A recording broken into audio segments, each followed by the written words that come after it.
हरिओम तत्सत। आप सभी को मेरा नमस्कार हो। और मैं पुरुषोत्तम मर्यादा से रामचंद्र के भगवान के बारे में, उनकी जीवन शैली के बारे में थोड़ा संक्षिप्त में बता रहा हूँ। यह मैंने प्रसंग तुलसीकृत रामायण ज्वाला प्रसाद से लिया है।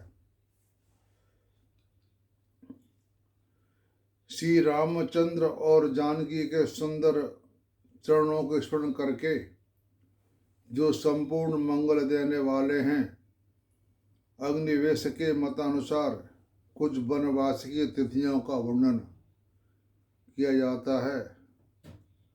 सो आप ध्यान दे करके सुनना।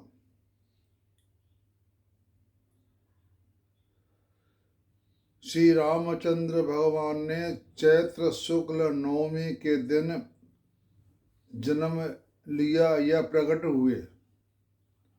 14 वर्ष चारों भाइयों ने अनेक प्रकार से बाल चरित्र किए। जब सुंदर श्री रघुनाथ जी की 15 वर्ष की उम्र थी, उस समय विश्वामित्र जी बुलाने को आए थे और उसी अवस्था में मुनि के संग राम लक्ष्मण गए। सीता माता गईं और 15 दिन तक मुनि का काम संभाला, क्योंकि वह वन पूजा पाठ किया करते थे, तो वहाँ राक्षस लोग उनको तंग करते थे। तो भगवान राम और लक्ष्मण ने वो पूरा कार्य संभाला, देख रेख करते रहे। रघुनाथ जी ने धनुष तोड़ जय रूपी जानकी पाई और 15 दिन वहां रहे। उस समय श्री रामचंद्र जी पूर्ण पंच यानी 15 वर्ष के थे और जानकी माता थी 6 वर्ष की। यह सभी आप सब लोग जानते हैं। और जब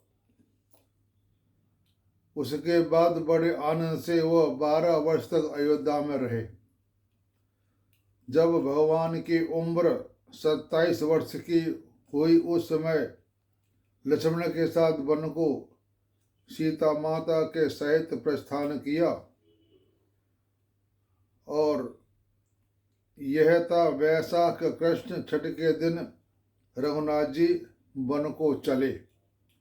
वैशाख मास की कृष्ण पक्ष में छठ थी, जिस दिन भगवान घर से बाहर निकले थे।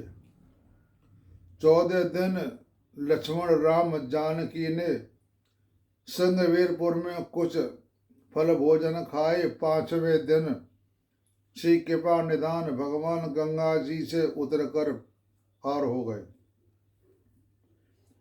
भरद्वाज के सुंदर आश्रम में एक दिन श्री रामचंद्र जी रहे और बाल्मीकि जी से मिले और चित्रकूट में कुटी बनाकर श्री रामचंद्र जी रहने लगे। वहां जयंत को शिक्षा देकर कुछ समय रमा रमण श्री रघुनाथ जी रहे। इसके बाद चित्रकूट से चल विराट राक्षस को मार सुतीक्षण सर्वभंग से मिले और अगस्त्य ऋषि को बड़ा सुख दिया। इस प्रकार 12 वर्ष बिताकर यानी भगवान राम चित्रकूट में 12 वर्ष तक रहे। जब 13वां वर्ष प्रारंभ हुआ, तब सुवर्णखा की नाक काटी गई और खरदूषण वध राम ने किया। माघ शुक्ल अष्टमी मध्याह्न के समय रावण जाकर मारीच के छल कपट से महारानी जानकी को हर अपनी राजधानी लंकापुरी में ले गया। फिर रघुनाथ जी जटायु की क्रिया कर दुष्ट कबंध राक्षस को मारा और सबरी को गति दी। पंचम आषाढ़ मास में आषाढ़ के महीने में पंचमी को मास में आदरपूर्वक सुग्रीव से मित्रता हो गई। बाली को मार 4 महीने प्रवर्षण पर्वत पर रामचंद्र जी रहे। फिर जानकी को ढूंढने के लिए निमित्त बड़े बल बुद्धि वाले बानर चले। मार्गशीर्ष कृष्ण एकादशी के दिन महाधैर्यवान बलवान महावीर जी सांगर लांघकर लंका को चले। 13 के दिन महावीर जी ने सारी लंका पूरी ढूंढी और फिर अशोक वाटिका में पहुंचे और जनक सुधा के दर्शन यानी सीता माता के दर्शन किए और रघुनाथ जी की मुद्रिका जानकी को दे दी।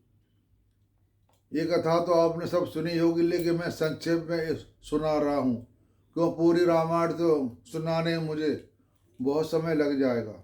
मैंने पहले कहा था यह संक्षेप में एक उनका समय बता रहा हूँ, कहाँ कहाँ किस समय भगवान राम ने काम किया।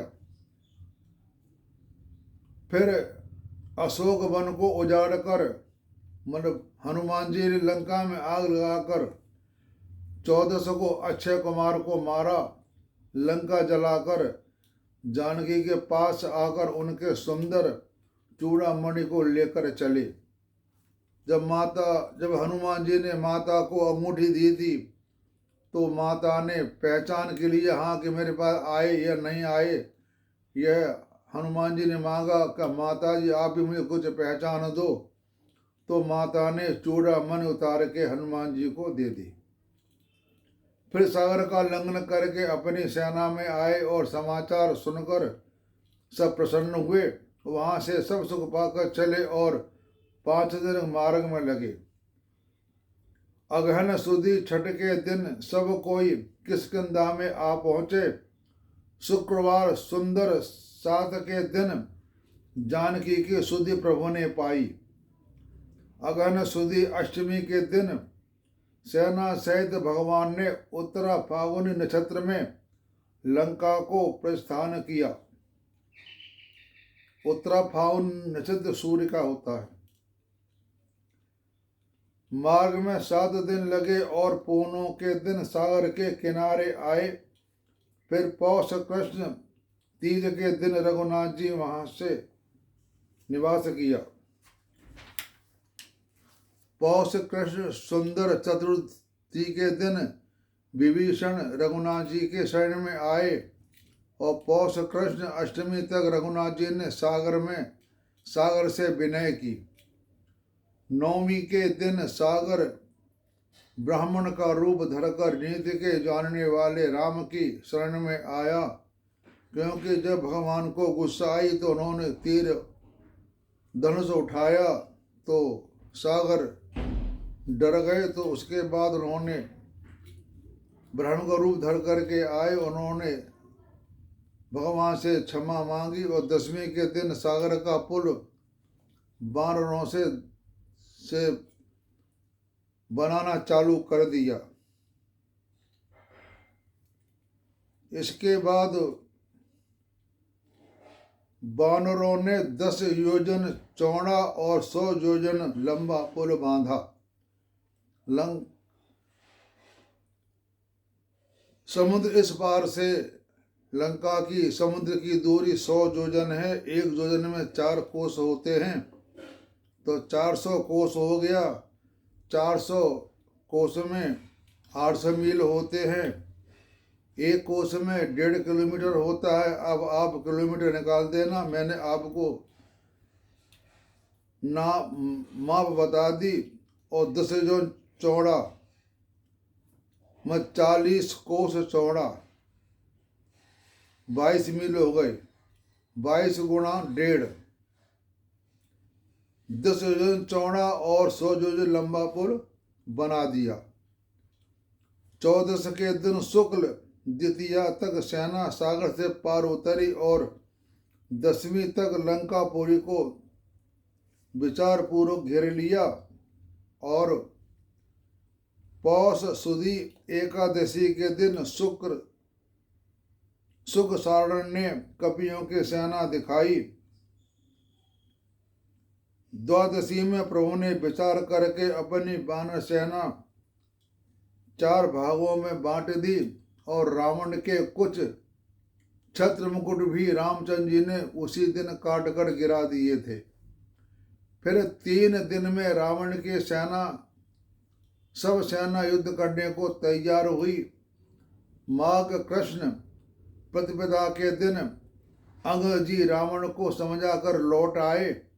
फिर माघ कृष्ण द्वितीया से नवमी तक दोनों सेना में परस्पर प्रसन्नतापूर्वक घोर युद्ध किया। मेघनाथ ने नाग फांस जो चलाई थी उसको गरुड़ जी ने दशमी के दिन आकर काट गए और द्वादशी तक बड़ा युद्ध करके महाबलवान धूम्रलोचन मारा गया। अमावस तक बानरों की सेना में अनेक दैत्य मारे। फिर माघ शुक्ल की चौथ तक वीर रावण ने युद्ध किया। पंचमी से 8 तक मतलब 3 दिन कुंभकर्ण को जगा दिया। फिर नवमी से 14 तक आकर कुंभकर्ण ने युद्ध करके श्री रामचंद्र जी से मृत्यु पाई। नवमी से 14 तक युद्ध किया और कुंभकर्ण ने श्री भगवान से मुक्ति पाई। माघ शुक्ल पूर्णों के दिन रावण शोकाकुल रहा, लड़ा नहीं। एक दिन उसने लड़ा नहीं, शोक से दुखी रहा। फागुन पंचमी तक रघुनाथ जी ने बलवान नारंतक का वध किया। फिर 8वां तक उदार श्री रघुनाथ जी ने अनेक दैत्य मारे। फिर बलवान कुंभ निकुंभ दैत्यों को भगवान ने 13 तक मारा। फिर शुक्ल द्वितीया के दिन जमुक दैत्य को रघुनाथ जी ने मारा और फागुन शुक्ल 13 के दिन मेघनाथ मारा गया और देवताओं को बड़ी खुशी हुई।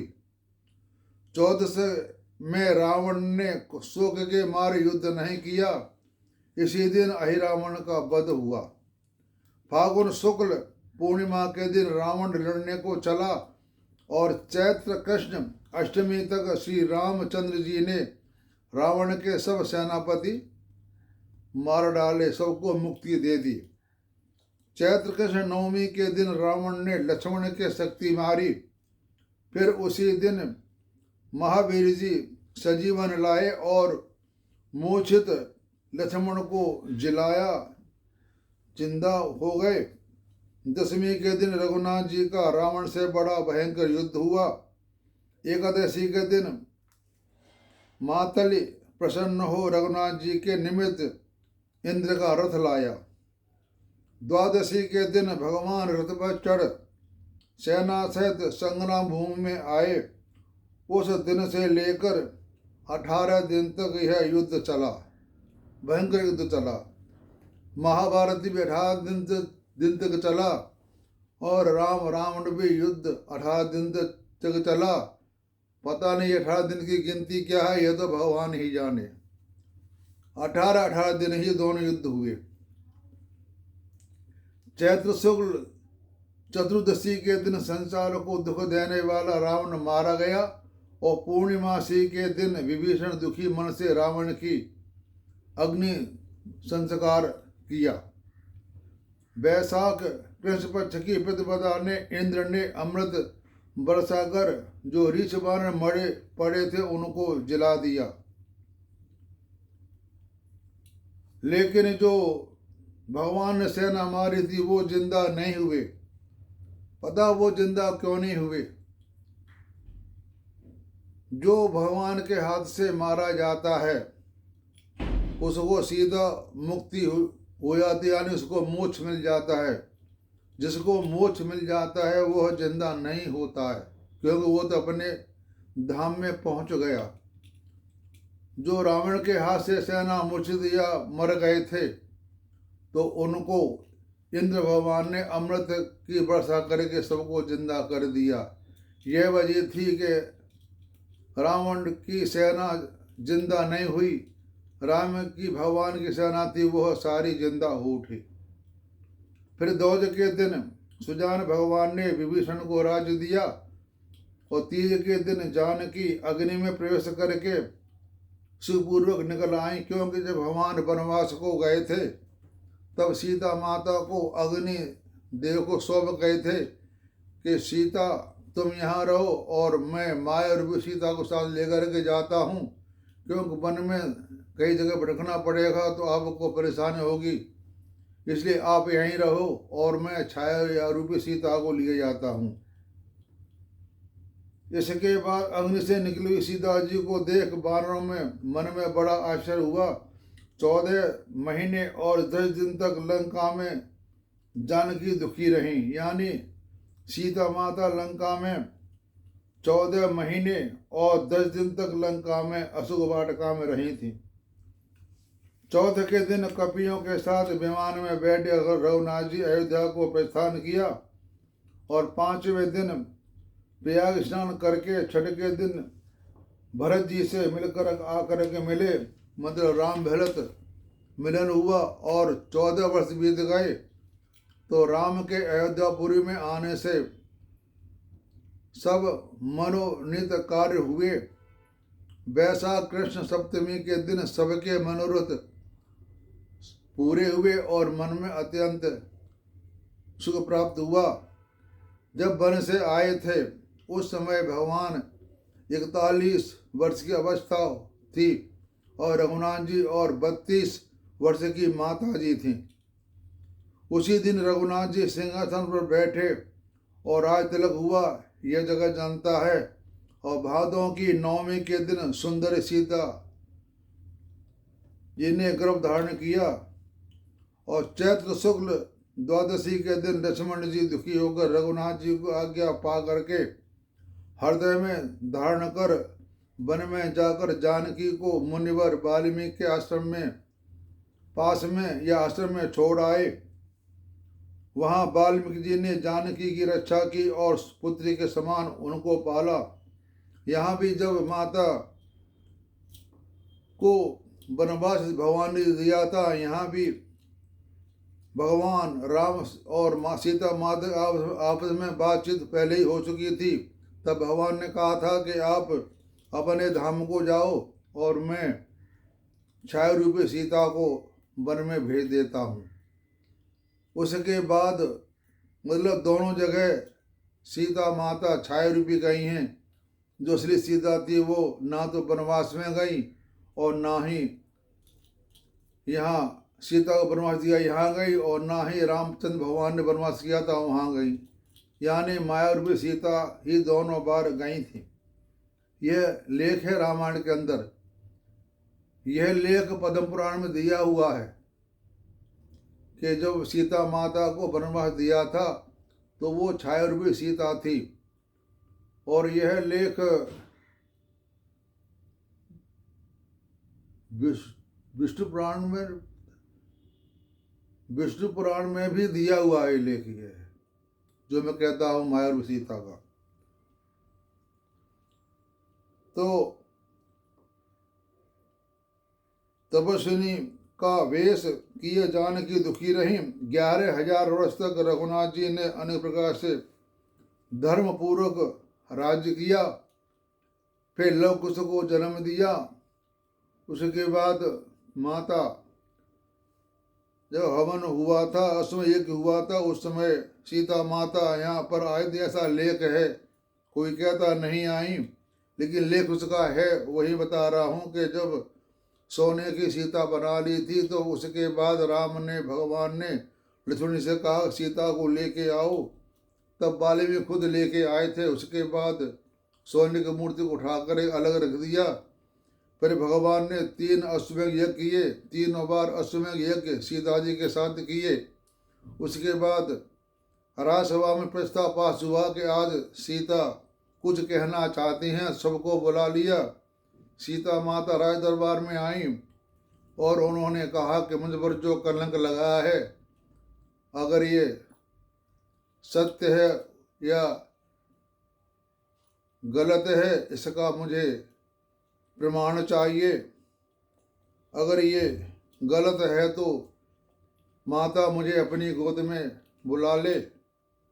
जब ऐसा उन्होंने कहा तो धरती माता ने फट करके सिंहासन ऊपर आ गया। उस समय सीता माता ने अपने दोनों बच्चों को भगवान राम को सौंप दिया और कह दिया कि मैं अपने धाम को जा रही हूँ। इस तरह सीता माता अपने धाम को उस टाइम चली गई थी। तो यह मैंने आपको सुना दिया।